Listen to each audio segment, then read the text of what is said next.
Hi, I'm Chaz, and welcome to my channel. Before this video begins, I want to give a little bit of a warning. This was a speech that I gave last year for my grandmother's funeral. It wasn't until about a week ago that I could actually watch this video for the first time, and it was this week that I finally kind of edited it.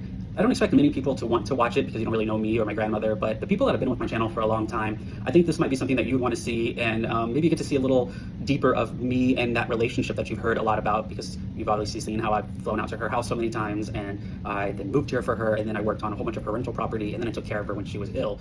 So this is kind of the ending of that, I guess. And so for all the people that have been there, I want you to see this. I feel kind of weird uploading it because it's really personal, but maybe you will appreciate it.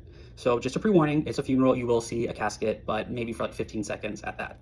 All right, enjoy, or I don't really know what the right word to say is, but here I am. In so many ways, I never thought this day would come, even though we've been told this day was going to come many times for many months. In many ways, I don't think she thought this day would come. She wanted to keep going and going and going, just like the Energizer Bunny, just on and on and on. She loved life. That's such a zest for life. So it's been over a decade now since my aunt passed away, and the funny thing was I came up here and I did a speech like this, and after people came up to me and they said, oh, that was really beautiful. She came up to me and she said, okay, now what are you going to say at my funeral?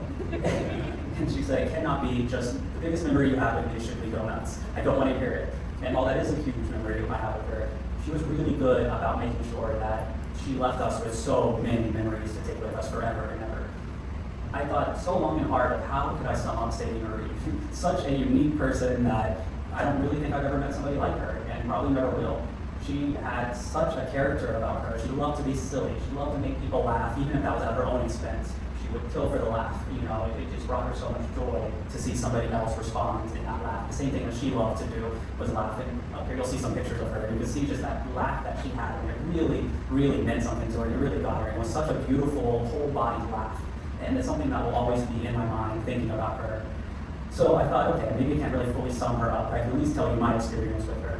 From as long back as I can remember, she's that first memory that I have, even to the point where it came time to decide what we were going to call her. And at that time, Grandma wasn't necessarily an option because she was a young grandma.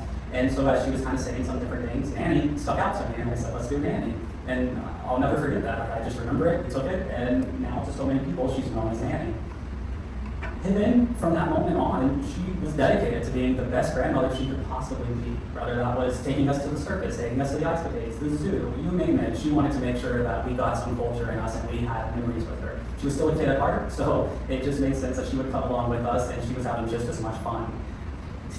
Days and days of sitting there and going through the paper and saying, what are we going to do? What are we going to do? We got to do something. We got places to go, people to see, and things to do. Was always her. And even if you said, no, I'm just coming over here to be with you, or I'm just coming over here to help you clean the house, it was a no. We are going to go do something. We're going to look at the paper, see what exhibits are going, and we're going to go do it. And so because of that, so many of the things that I love, I got from her. And one of the things that I never thought was Broadway. And she, from such a young age, put us into this thing that was called Hits, and we would do these musicals. So this was something that she came up on her own, put us in it. Maybe we had a little bit of a choice, maybe not. But because of that, it really instilled something in us that had led Sadie, my cousin, and her namesake to go all the way to work on Broadway in musicals. And you know, you can't help but think, oh, if Nanny didn't put that seed in her, would that dream have came through? If Nanny didn't put that seed in me, would I have loved musicals as much as I have and always cherished them? You know, I don't know the answer to that, but I'd like to think that it was because of her that all of these things came. She loved to learn, and you know, before we had the internet that it is today, she was my internet. When I would have to do projects or any of these things, I would have to call her so she could break out her thesaurus or her dictionary, whatever it is that I needed to find answers. So she was always trying to be ahead of the curve and stay on top of just love learning.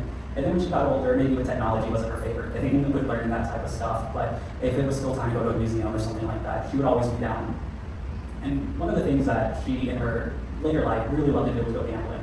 Something that I couldn't understand. It wasn't my thing, but it was definitely her thing. And it gave her so much life. And I think where this stems from is even as a kid, she loved arcades. She would love to go take us to the arcade and play as many games as we could play. She would love to get all the quarters, and we would be there for hours and hours. And so I think, you know, what's the adult arcade? Is the casino. And so even when there's a picture of Lauren, when she turned 21, where did they take her? To the casino. I mean, this was just kind of her thing. This is the way that she worked her whole life.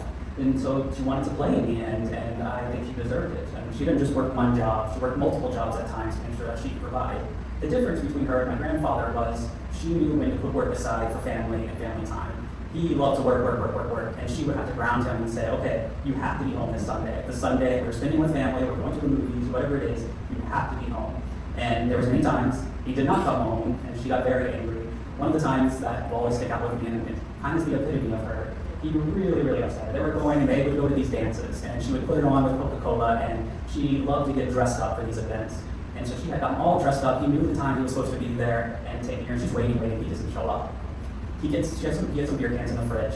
She takes the beer cans, throws them all out in the front yard so that when he comes home, he could see just how upset she was and understand just how much that made her very upset. And from my understanding, he never did that again. He never stood her up. They did go to their dances from there on. But she just loved life so much, and I think dancing was part of that. You know, she got to be carefree and just really got to express herself. When she was a teenager, going into her 17, 18, you'll see some of these photos up here, she did square dancing, and she talks about it until the day she died almost. She would talk about her square dancing days. It meant so much to her. And that was something that was 70 years ago, but yet it stuck with her like it was yesterday. And I think that's important for all of us to have those things that we always remember, that memory that we take with us our whole life, and that happiness that we can hold on to and remember those days. Because in her last days, it was hard. It was really, really, really hard. And she went through a lot. You know, cancer is no joke. And she was really blessed to have make it as long as she did. But death comes for all of us, whether we want it to or not. And unfortunately, with her type of illness, it was incurable. But she was able to get 13 years out of it, which our doctor said that she was one of his longest patients that he had. And I think that's a testimony to who she was. She was one of the strongest, toughest people that I've ever met in my life. I mean, she fell and broke her face and double arms, and you're gonna see, by Christmas, she was ready to have fun with the family and play games. And even though she's in a 2 cast, you know, that was the type of person she was. She didn't want to dwell on that. She wanted to live in the moment, be present, and most importantly, have fun. And I think if you really think about it, that's what you can take a Sadie with you. You know, anytime you're having these moments where you're playing games, or you're doing something silly, or something makes you laugh, think of Sadie, because I guarantee you that's the moment she would want you to take with her. Thank you all for coming. I will offer, does anybody else want to give me speeches? I understand it's not fun to get up here and do all of this, but I want to make sure you have that opportunity. Okay? Thank you so much for coming. Like the deacon said, we'll see you tomorrow. It would mean the world to her if she was here to know that all of you came and showed up for her and supported her. And I'd like to think that her and the rest of my family, my Aunt Janice, are all sitting back there watching this, and she's thinking, yes, I finally got Chaz's speech, and I hope it was good enough for her. And it was more than just chickpeas donuts. But thank you again. We appreciate you being here.